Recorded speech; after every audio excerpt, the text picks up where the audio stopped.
For Bharatanatyam practitioners across the world, the compositions of the 19th century Tanjore Quartet remain a cornerstone of the performance repertoire to this day. In the 1820s, the court dance of Tanjavur became closely associated with four siblings who served as Nattuvanars.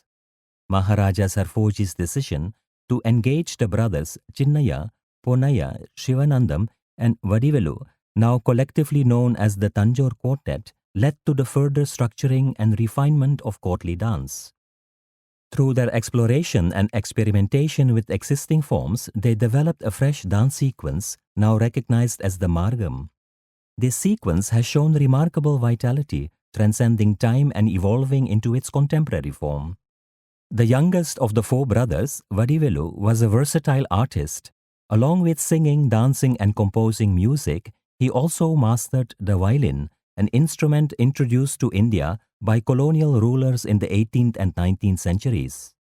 After leaving the Tanjavur court, Vadivelu was appointed court Vidwan by Maharajah Swati Tirunal of Travancore, where he remained until the end of his life. Vadivelu's efforts to establish the violin as a key part of Carnatic music were deeply appreciated by the Maharaja. In 1834, the Maharaja presented him with a striking ivory violin along with a bow made from an elephant's tusk. He also gifted Vadivelu an ivory box inlaid with Navaratnam stones made to house the instrument. Yet little did Vadivelu know he would soon be robbed of his precious violin. Well, almost.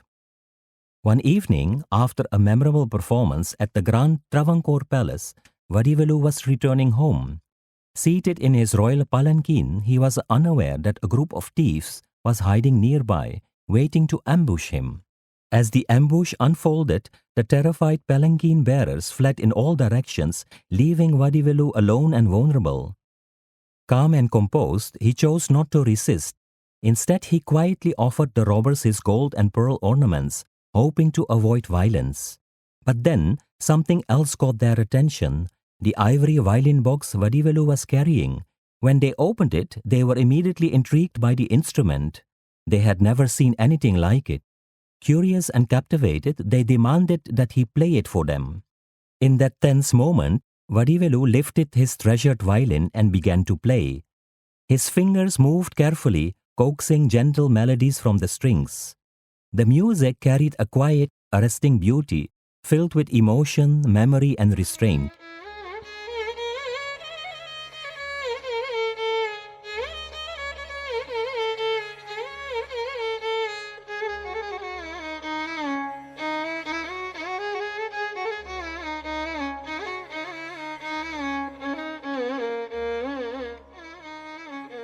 The thieves stood still, taken aback by what they felt, something they hadn't expected.